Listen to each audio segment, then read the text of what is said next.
Esto, digamos, ya Martín habló del impacto que tiene el tromboembolismo pulmonar y de la poca repercusión que tiene por ahí en los eventos médicos o en los medios comparado con otras patologías que venden un poquito más. Pero yo quería resaltar los datos que están acá al costado, que nosotros tenemos una responsabilidad ética también, porque la mitad de estos episodios de enfermedad trombólica venosa están relacionados al cuidado de la salud y más del 70% se pueden prevenir. O sea, acá estamos hablando un poco de lo que es el tratamiento, de cuando ya tenemos la embolia pulmonar enfrente nuestro, pero tenemos un trabajo muy grande para prevenir que esto suceda. Y la otra cuestión, que esto digamos, también un poco lo veníamos charlando previamente, es que lamentablemente a pesar de los avances en medicina no hemos notado un avance claro en el pronóstico de los pacientes. Fíjense, primer mundo o en vías de desarrollo, la mortalidad no ha variado en las últimas décadas y supera el 10%. Definitivamente hay algo que no estamos haciendo bien y que tenemos que modificar. Y yo creo que hay dos puntos especiales a donde tenemos que centrar nuestra atención, ya Martín lo fue mencionando. Creo que tenemos una gran debilidad y todavía no conocemos bien cómo estratificar a estos pacientes. Y la segunda es que necesitamos un tratamiento de reperfusión que tenga mejor perfil de seguridad. Y eso viene a responder un poco a la pregunta que me han hecho. Creo que tenemos que hablar ahora y vamos a tratar de descifrar cuándo en realidad el tratamiento médico uno considera que no alcanza y bueno, cuáles son las herramientas que disponemos. Martín ya les mostró, digamos, esta es la clasificación que más conocemos, ya tiene varios años, pero esto es útil. Lo que se nos recomendaba es esperar a que el paciente esté chocado simplemente para poder actuar. En todo el resto de los pacientes, una fórmula mágica que era la anticoagulación. Y como Martín comentó, parece que se escapa la tortuga si llegamos a este momento. Pero bueno, acá estábamos como una estrategia de bailout de rescate, con el trombolítico sistémico como primera terapia y muy ahí por debajo incluso de la cirugía. Estaban las terapias dirigidas por catéter hace 6 años. Y acá había varias cuestiones, porque digamos, nadie discute el rol que tienen los trombolíticos sistémicos y hay que utilizarlos, pero bueno, uno no puede dudar que también que tienen una debilidad, que es el sangrado. Hay 3 veces más riesgo de sangrado mayor y sangrado intracraneal con el uso de trombolíticos versus anticoagulación. Entonces esto probablemente es lo que ha hecho, digamos, lo que mostró Martín, que pacientes que están en shock por una embolia pulmonar no reciban un tratamiento de reperfusión. Y esto es algo que definitivamente tenemos que modificar. ¿Cómo nos va en el mundo? Lamentablemente nos va muy mal. Martín lo mostró en números. Este es un metaanálisis de todos los pacientes que se chocan por una embolia pulmonar. Se muere 1 de cada 3. Y fíjense la tasa de sangrado, más del 10% de sangrado mayor y casi un 4% de sangrado intracraneal. O sea que los números son bastante malos. Y si miramos a Argentina, siempre nos va peor. Estos son datos del registro de CONAREC. 20% de mortalidad intrahospitalaria. Bueno, en sangrado mayor, por suerte, estuvimos más o menos parecidos. Definitivamente lo podemos hacer mejor en este estrato de pacientes. Pero nuestro foco de atención por ahí está puesto en este gris, en este gran gris que hemos discutido tanto tiempo, que es este paciente que está normotenso, pero que tiene algún grado de compromiso del ventrículo derecho y que tiene biomarcadores positivos, donde la respuesta que se nos recomendaba es: espera, tenelo ahí y miralo de cerca. Si se descompensa, recién ahí podés actuar. Y esto, digamos, puede ser cierto para algunos pacientes extremadamente seleccionados que se incluyen en los estudios randomizados, que son pacientes que cuando uno ve son pacientes generalmente de bajo riesgo, son pacientes jóvenes y demás, pero que son muy diferentes a lo que vemos en la realidad. Todos estos son pacientes que tienen el mismo estrato de riesgo, de intermedio a alto riesgo. Fíjense, en Argentina se muere más del 10%. Fíjense lo que pasaba por ahí en nuestra institución. Antes de armar nuestro grupo PERT, nuestro grupo de respuesta, tenemos una mortalidad de casi el 20%. No podemos meter a todos estos pacientes en la misma bolsa, ¿sí? El manejo tiene que ser diferente y por eso la necesidad de estratificarlos. Y de ella, si estamos ante un paciente que tiene riesgo bajo, anticoagulación y nada más está perfecto. Nadie va a pensar en hacer otro tipo de tratamiento. Pero desde ya que vamos a tener que hacer algo distinto en el paciente que tiene más riesgo de morirse. Y obviamente mientras yo disponga de métodos de reperfusión cada vez más seguros, ese balance riesgo-beneficio va a estar más a favor de la intervención, mientras más seguro sea esa intervención. Vulgar, pero bien claro, no podemos matar un mosquito con una bazuca, sí, lo vamos a matar al mosquito, pero vamos a hacer mucho daño. No podemos apagar un fuego con una pistolita de agua, o sea, un TEP chocado con anticoagulación no le va a ir bien, no vamos a dar abasto. Así que uno de los mensajes que me gustaría dejarles es que no podemos depender solamente de la presión arterial, digamos, para tomar decisiones, y esto ya hace tiempo que se viene hablando. Los pacientes que tienen TEP de intermedio alto riesgo en realidad pueden estar más graves de lo que parece, hasta el 40% están en realidad con un shock oculto, digamos, cuando uno hace parámetros hemodinámicos. Esto lo hicimos en nuestra corte y fíjense que es exactamente lo mismo, y estos pacientes que tienen bajo gasto les va peor, ¿sí? Hay distintas variables, como las fue nombrando un poco Martín, que pueden identificar al paciente que tiene un shock oculto, digamos, aquellos que tengan desde ya aumento de biomarcadores, disfunción moderada severa del ventrículo derecho, un trombo, digamos, acabalgado, La trombosis venosa profunda, digamos, es un marcador de riesgo, cuadruplica el riesgo de eventos a 90 días, de muerte o recurrencia, o sea que es algo que tenemos que tomar. Y desde ya la taquicardia, fíjense que cuando tenemos los 6 puntos, el 60% tiene un shock oculto. Entonces ya hace muchos años que venimos intentando ver cómo mejorar esta estratificación de riesgo. Esta me gusta mucho. Fíjense que a los de riesgo intermedio los dividen en pacientes en riesgo de shock, que son aquellos que por ahí tienen gran carga trombótica, que tienen una TDP proximal extensa, como mencionaba Martín, o que tiene trombo en tránsito. El paciente que tiene un trombo en tránsito es similar a, digamos, tiene el igual pronóstico que un paciente que ya está en shock. Entonces deberíamos actuar. De aquel paciente que tiene ya un shock normotensivo, que está taquicárdico, frío, ligúrico, con lactato positivo. Y después, bueno, obviamente que tenemos distintos tipos de shock, que los vamos a ver en algunos casos clínicos. La Sociedad Europea ya venía haciendo alguna actualización y hablaba no de una variable dicotómica hipotenso, normotenso, sino que de un continuo de riesgo que es mucho más real a lo que vamos a la práctica y no contar solamente con la presión sistólica como para tomar decisiones, sino que hablar de frecuencia cardíaca, saturación, frecuencia respiratoria y perfusión tisular, y ya no hablar más de descompensación como el único método o la única variable para actuar, sino que la falta de mejoría. ¿Sí? Que ahí en el amarillo no se ve muy bien, pero bueno, ante la falta de mejoría, ante la persistencia de los indicadores de mal pronóstico, digamos, se puede intervenir. Hasta que llegó las guías americanas, que cuando uno mira solo los cuadrantes de arriba, parece muy simple y bonito. Tenemos un agregado o sea, teníamos 4 estratos de riesgo y agregamos otro que tiene mucho sentido, que es hablar de una incipiente falla cardiopulmonar. Pero después cuando vamos a hacer subdivisiones, estamos dividiendo el bajo riesgo en 3 subgrupos, el intermedio bajo riesgo en 2 más, pero las recomendaciones son exactamente las mismas. Agregamos una variable respiratoria. En definitiva son 10 estadios de riesgo, me parece que es demasiado complejo y si sumamos la variable respiratoria se suman 17. Me parece que es algo complejo. No sé qué utilidad va a tener, pero bueno, es un paso más hacia el ideal. Nosotros buscamos ver qué impacto tenía esta división en 5 grupos.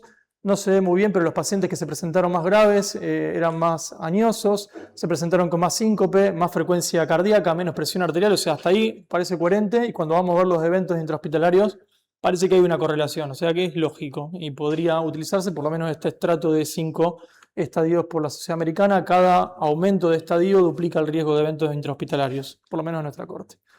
Y acá recalco, digamos, justamente lo que comentó Martín, ante la debilidad para poder estratificar correctamente a los pacientes y a la falta de evidencia que tenemos con todo lo que vamos a hablar, lo ideal es poder discutirlo en un grupo multidisciplinario. Esto es como un jardín que por ahí algunos conocen o no, pero la diferencia grande es que acá no se discute en algo programado, sino que el paciente entró, ingresó, se discute en el momento, generalmente digamos, en forma virtual, y se define en el momento si es un paciente candidato a alguna terapia de reperfusión, solo anticoagulación, etc.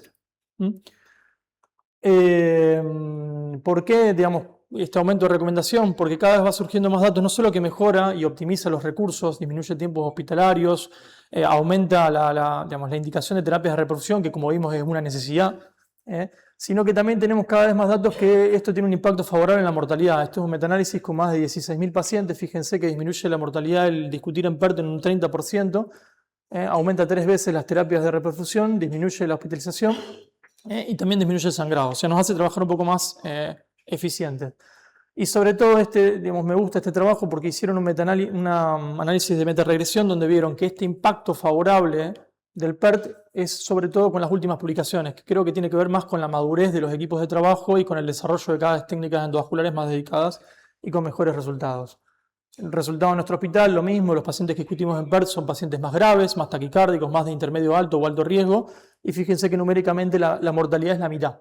Y cuando vamos a hacer un seguimiento al año, tenemos una disminución de la mortalidad del 80%, y acá fíjense cómo siguen separándose las curvas, porque como dijo Martín, esto no es solo en el agudo, sino que también tenemos que protocolizar un seguimiento para detectar temprano no solo recurrencias, sino que las complicaciones crónicas. ¿Okay?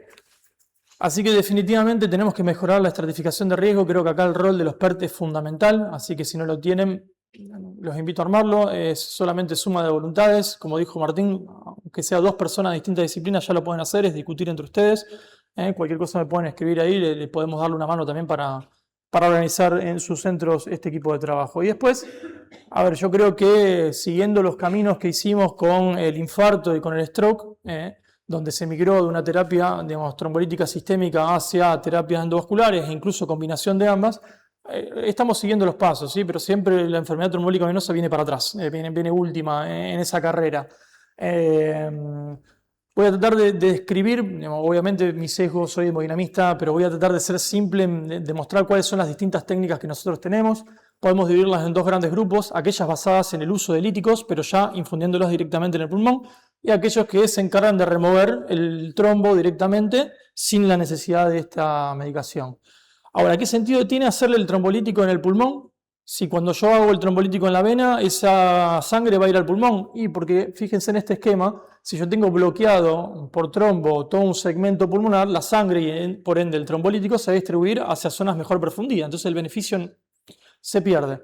Si uno puede penetrar ese trombo e infundirlo por dentro, esto nos permite usar dosis muy reducidas del trombolítico, en vez de los 100 miligramos alteplase, dosis tan bajas como 4 o 25 miligramos, en un periodo de tiempo más prolongado que esas 2 horas. Esto mantiene la eficacia y mejora la seguridad. Hay distintos dispositivos, por ahí el más estudiado es el ECOS, por haberán escuchado, hizo un poco de ruido la publicación de este artículo, que es el HIPEITO, que es el estudio randomizado más grande de terapias endovasculares contra anticoagulación en pacientes de este sustrato de riesgo, donde buscaron identificar pacientes con un poquito más de riesgo y dijeron que tenían que estar o taquicárdicos o con la tensión limítrofe o con algún grado de saturación.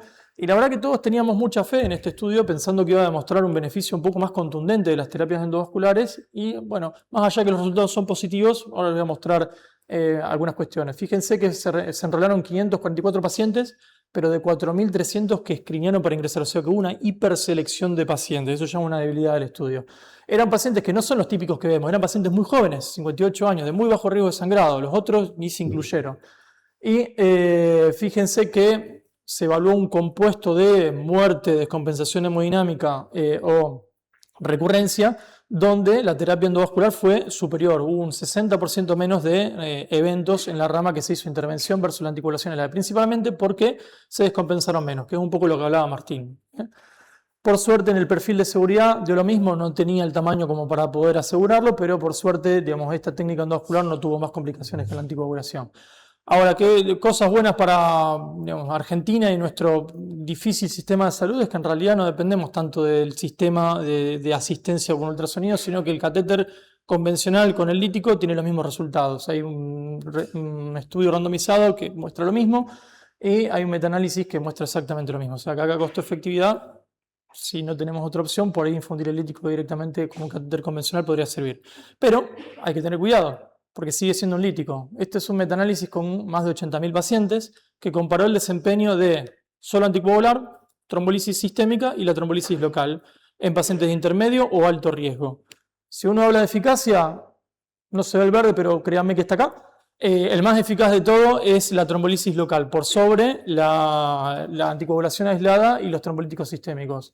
Ahora, si uno va, ahí el rojo se ve bien claro, si uno va a seguridad en cuanto a sangrado, todavía la trombolisis local tiene casi 2 veces más riesgo de sangrado mayor que la anticoagulación aislada.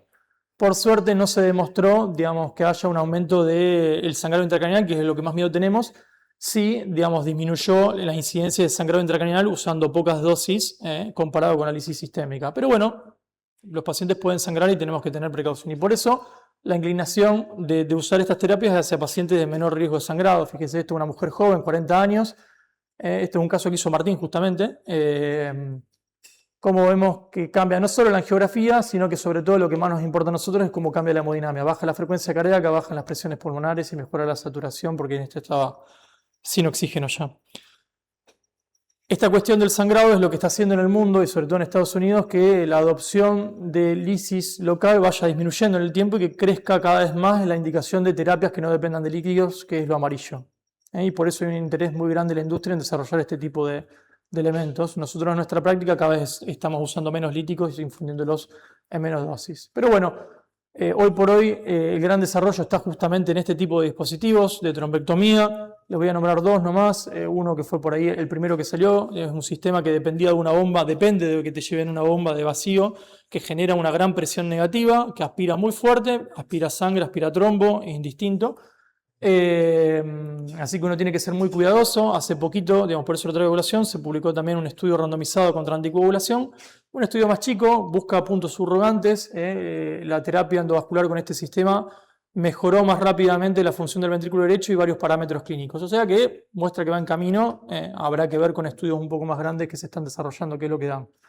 Caso ejemplo, paciente 64 años, postquirúrgico, no profilaxis, TEP con descompensación hemodinámica, obviamente contraindicación de líticos por la cirugía reciente, trombectomía aspirativa, buen resultado. Y acá lo mismo, lo que mostraba Martín, fíjense la oclusión que hay de la rama interlobar y la lobar superior, y como digamos, con la trombectomía en una paciente también postquirúrgico, un reemplazo total de cadera, se puede recuperar. Acá vemos los trombos y vemos también la sangre, que eso es la gran debilidad que tienen estos métodos, que no tienen la posibilidad de devolver la sangre.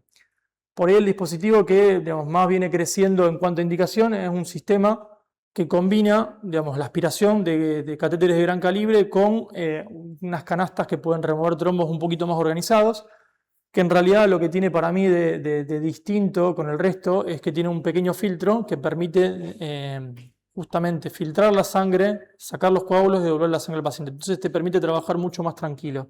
Y lo otro que tiene es por lo menos un portfolio bastante amplio para poder tratar distintas anatomías. Estos son los estudios que se hicieron con este dispositivo. Simplemente algunos datos. Acá 800 pacientes de intermedio o alto riesgo. Fíjense, esto más vía real porque es un registro. 30% tienen contraindicación de líticos. Como en la misma sala de hemodinamia cae la presión pulmonar casi 8 puntos. La buena seguridad, 60% de los pacientes ni siquiera requirieron unidad coronaria para pasar la noche, se controlaron en una sala general, y la mortalidad 30 días fue de menos del 1%. Estos son los números que tenemos que buscar. Y cuando vamos a la evolución de 6 meses, también una mortalidad muy baja y bajo desarrollo de complicaciones crónicas por la embolia pulmonar, que es otra gran pregunta que tenemos que hacernos si esto tiene un impacto a futuro. Y esto es lo que yo les decía, este es el pequeño filtro. Fíjense, mismo dispositivo con filtro o sin filtro, disminuye la mortalidad un 40% y disminuye el sangrado un 30%. No es una pavada, digamos, así que hay que tenerlo muy presente.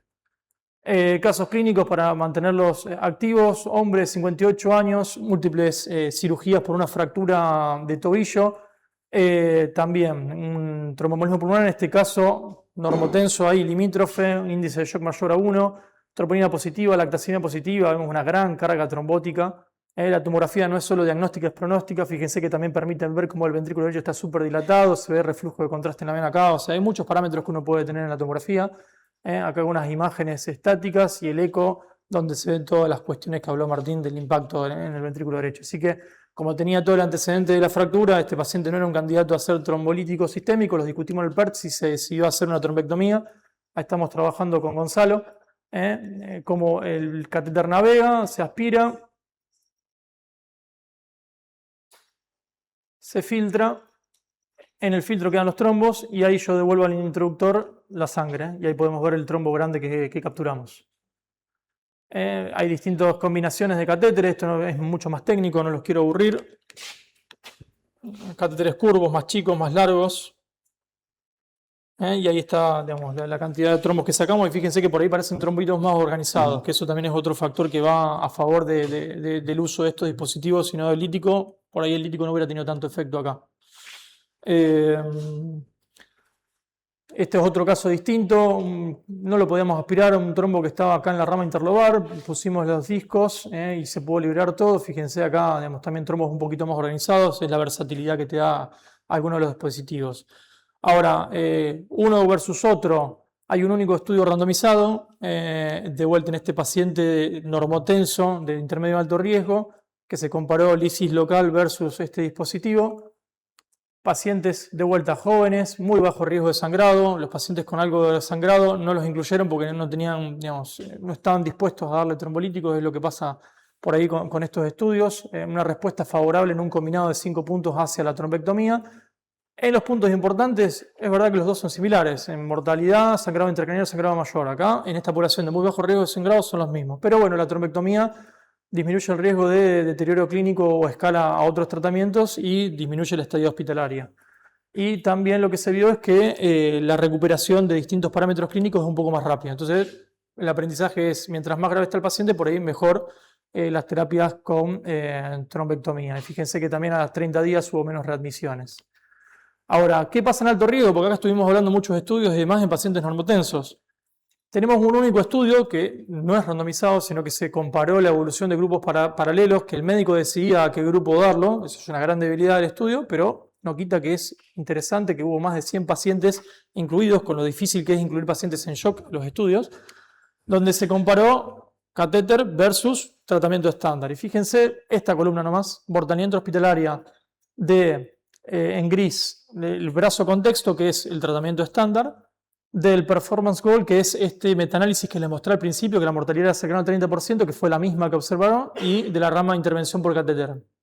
Si lo ponemos en contexto, cómo nos va en Argentina, se muere el 40%, en este metaanálisis que se muere el 30%, con líticos locales el 13%, este es el número que tenemos que apuntar. Y en este estudio, hasta el 20% más o menos se presentó en paro.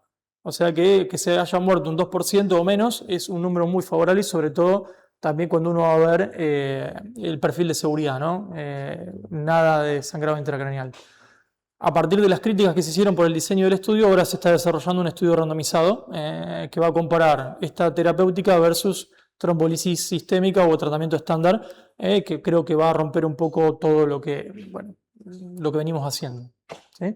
Esto es datos de nuestro centro, obviamente mucho menos pacientes, pero fíjense, con trombectomía aspirativa de distintos dispositivos dedicados, la muerte nuestra fue el 0%, y cuando usamos dispositivos no dedicados, sobre todo basados en líticos, se nos murió el 80%, parecido a no hacer nada. Nada, datos, pocos pacientes, pero bueno, es nuestra realidad. Algunos casitos, paciente de 73 años, y esto por ahí va un poco de la mano de lo que explicaba Martín. No todos los pacientes en shock son lo mismo. Esta es una paciente que con un poco de noradrenalina logramos compensarla y decidimos llevarla al tomógrafo. El tomógrafo, digamos, nos dio otra información de dónde estaba la distribución de trombo y más. Con una paciente que tenía también un alto riesgo de sangrado, hicimos la intervención. Esto lo voy a pasar rápido porque ya lo vimos en otro video.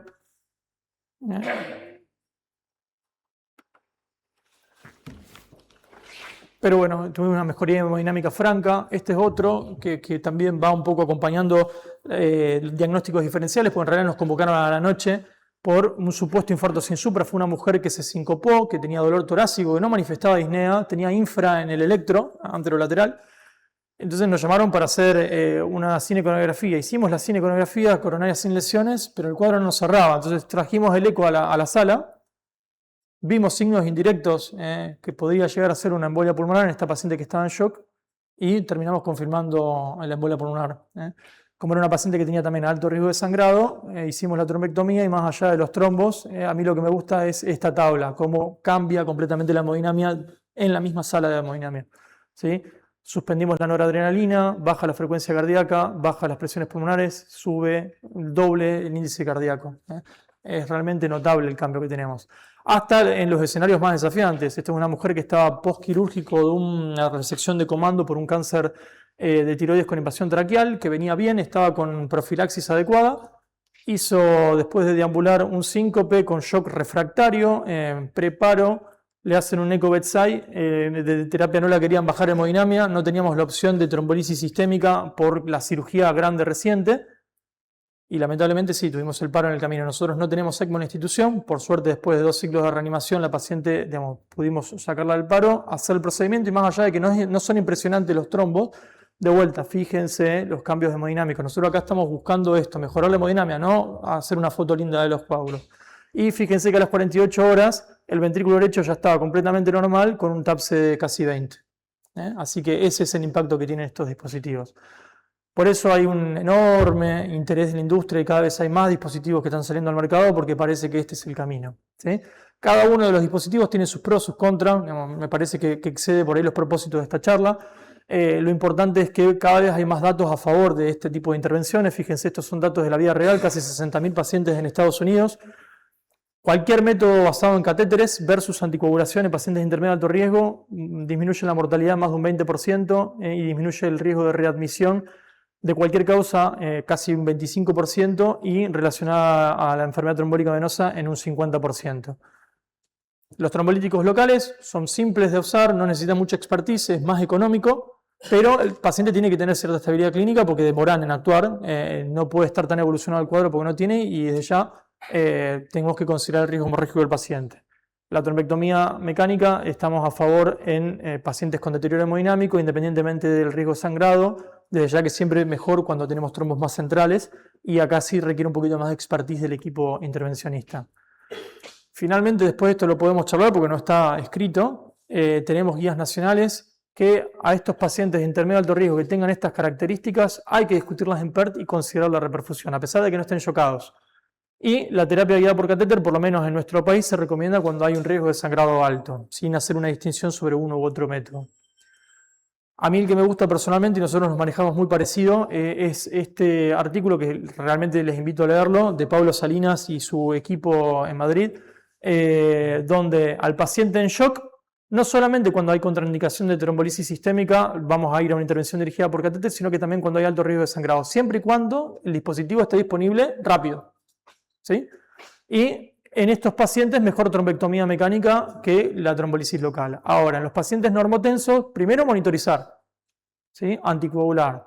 ¿Tiene parámetros de riesgo? Si los tiene, se discute en el PERT y eventualmente se define una intervención por catéter. Si no tiene esos parámetros de riesgo, se evalúa la estabilidad. Y si el paciente no mejora en las 24 o 48 horas, se puede rediscutir y evaluar la intervención. Y para que vean que más allá de que soy hemodinamista, por ahí también me gusta la embolia pulmonar, no niego el valor que tiene el trombolítico sistémico, y en pacientes que tengan shock por una embolia pulmonar y que tengan bajo riesgo de sangrado, hay que hacerle trombolítico sistémico. Estoy en un paciente de 50 años que, digamos, estaba internado por un TEP de intermedio o bajo riesgo, pero con una TEP extensa que estábamos discutiendo de hacer una trombectomía, que con menos de 24 horas de anticoagulación el paciente se levantó al baño sin consentimiento, hizo un síncope y shock y tenía el trombo en tránsito ahí en la aurícula. Le hicimos trombolisis sistémica y al finalizar la infusión de la trombolisis sistémica, completamente normal el ventrículo derecho y mejoró todo, le tuvimos que suspender la noradrenalina y demás. Hoy el trombo en tránsito no está incluido en la estratificación de riesgo, pero hay un pequeño apartado en las guías americanas donde dice que independientemente de la categoría C3, o sea que el paciente no esté en shock o esté en shock, uno, si tiene un trombo en tránsito, debería considerar terapias de reperfusión. ¿Bien? Esto ya lo explicó Martín, la verdad que es raro porque cuando tenemos una gran debilidad de que no se reperfunden los pacientes en shock, se haya bajado la escala de recomendación en pacientes chocados para la trombolisis sistémica. Y también es raro que al paciente que no está en shock se le haya aumentado la indicación del lítico sistémico, cuando teníamos el estudio Peito que mostró Martín que riesgo-beneficio es controvertido y hasta dañino. Por ahí, digamos, considerando dosis intermedia, ahí ese perfil se va acercando y tenemos estudios en marcha que están viendo esto. Pero sí, digamos, lo que se hizo fue aumentar y ya no estamos allá en el último orejón del tarro, por debajo incluso de la cirugía, sino que estamos al mismo nivel que la trombolisis sistémica, ya sea en pacientes normotensos como en shock, que la trombolisis sistémica.